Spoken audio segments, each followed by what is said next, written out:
Hi అండి. Welcome to my channel Renu's home cooking. ఈరోజు వీడియోలో ఒక హెల్తీ డిష్ చూపిస్తున్నానండి. ఇది స్నాక్స్కైనా తినచ్చు, లేకపోతే మార్నింగ్ అప్పుడు బ్రేక్ఫాస్ట్కైనా తినచ్చు. Broccoli and sprouts cutlet. No oil, no deep frying. హెల్తీగా తినాలనుకునే వారికి ఒక మంచి గుడ్ ఆప్షన్. ముందుగా బ్రోకలీ తీసుకున్నానండి. నేను ఇలా బాక్స్లో ఇలా ఫ్లోరైడ్స్ కింద విడదీసేసి పెట్టుకుంటాను.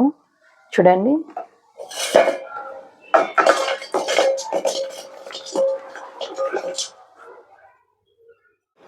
వీటిని శుభ్రంగా 2-3 సార్లు బాగా కడుక్కోవాలండి. వీటిని ఇలా చిన్న చిన్నగా చాప్ చేసుకుంటున్నాను. మీ దగ్గర ఫుడ్ ప్రాసెసర్ కానీ చాపర్ కానీ ఉంటే ఫాస్ట్గా అయిపోతుంది. ఇదిగోండి, ఇలా కట్ చేసుకున్న బ్రోకలీని 1 కప్ వరకు తీసుకుంటున్నాను. తర్వాత ఒక క్యారెట్ తీసుకుని ఇలా పీల్ చేసుకుని తర్వాత గ్రేట్ చేసుకోవాలి. ఇలా క్యారెట్ తురుము కూడా 1 కప్ తీసుకున్నాను.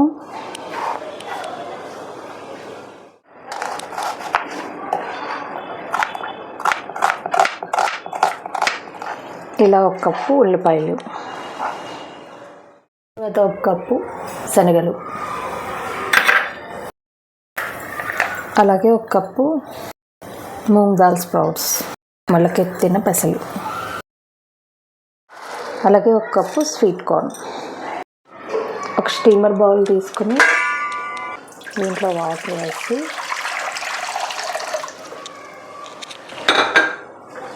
అడుగునైతే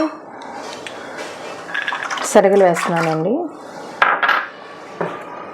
వీటితో పాటు మూంగ్ దాల్ స్ప్రౌట్స్ కూడా వేసేస్తున్నాను. దానిపైన ఒక ప్లేట్ పెట్టి ఈ బ్రోకలీ వేస్తున్నాను. స్టీమ్ కుక్ చేస్తాను అన్నమాట. బ్రోకలీ కానీ లేకపోతే ఇతర ఏ వెజిటబుల్స్ కానీ న్యూట్రియంట్ వాల్యూ ఎక్కువ లాస్ అవ్వకుండా ఉండాలంటే ఇలా స్టీమ్ కుక్ చేసుకోవాలండి.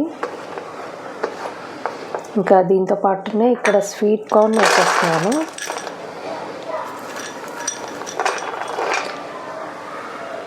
బాయిల్ చేస్తే ఏంటంటే వాటర్ సాల్యుబుల్ విటమిన్స్ అన్నీ వెళ్ళిపోతాయి.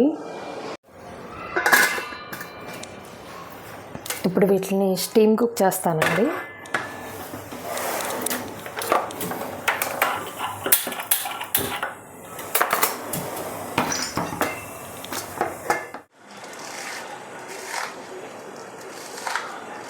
ఇలా 1 కప్పు స్ప్రింగ్ ఆనియన్స్ కూడా తీసుకున్నానండి.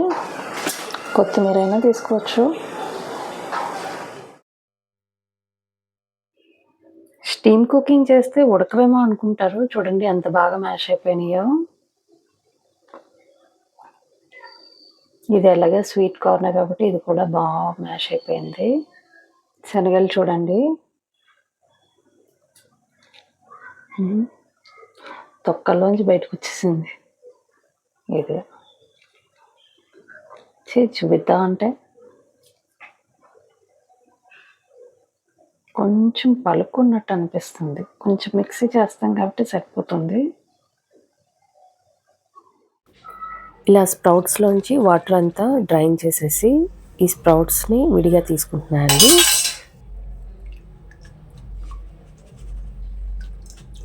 తర్వాత ఒక చిన్న మిక్సీ జార్ తీసుకుని దాంట్లోకి అల్లం ముక్కలు, ఒక 6-7 వెల్లుల్లిపాయలు కూడా వేసి మిక్సీ చేసుకోవాలి. కొద్దిగా జీలకర్ర కూడా వేసాను. ముందు అల్లం వెల్లుల్లిపాయ నలిగిపోయిన తర్వాత ఇలా స్ప్రౌట్స్ కూడా కొద్దిగా వేసుకుంటూ బరకగా మిక్సీ చేసుకోవాలి. ఇంకా ఇందులో వాటర్ అంటూ ఏమీ వేయట్లేదండి. వాటర్ వేయకుండానే మిక్సీ చేయాలి.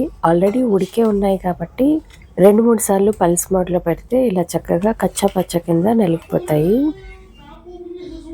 ఈ స్ప్రౌట్స్ ఉడికించిన వాటర్ ఎందుకండి, ఇది పడైన అవసరం లేదు. ఇది వేరే కర్రీస్లో కానీ రసం చేసుకున్నప్పుడు కానీ అందులో వాడేసుకోవచ్చు. రెండోసారి కూడా మిక్సీ చేసి తీసుకొచ్చేసాను. ఇలా కచ్చపచ్చగా రుబ్బుకున్నదంతా ఒక ప్లేట్లోకి తీసుకుని ఇప్పుడు మిగిలిన ఇంగ్రీడియంట్స్ అన్నీ కూడా కలుపుకుంటాము. ఫస్ట్ అయితే 1 కప్పు ఉల్లిపాయ ముక్కలు వేసాను. దాని తర్వాత ఒక చిన్న కప్పు క్యారెట్ తురుము.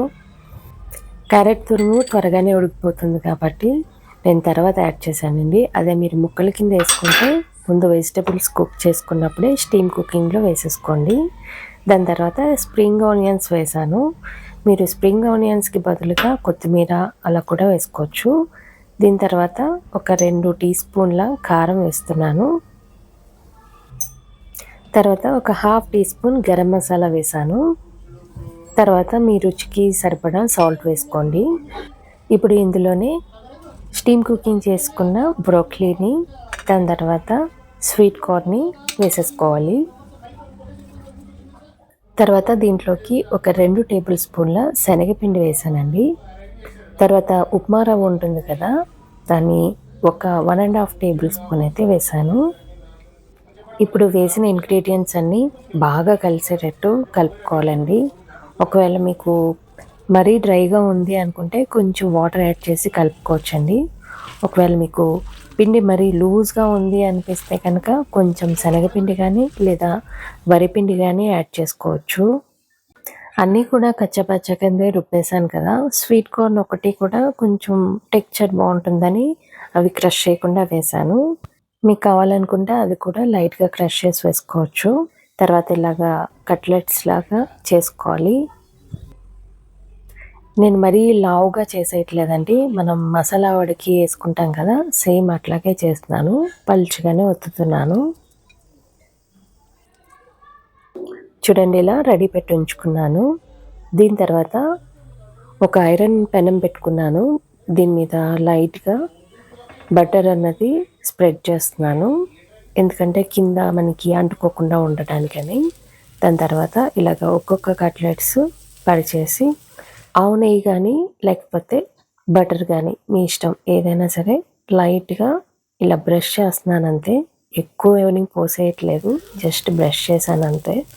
తర్వాత అటు ఇటు ఇలాగా క్రిస్పీగా కాల్ చేసుకోవడమే. కొంచెం టైం ఎక్కువే పడుతుందండి, సిమ్లో పెట్టి చేసుకోవాలి.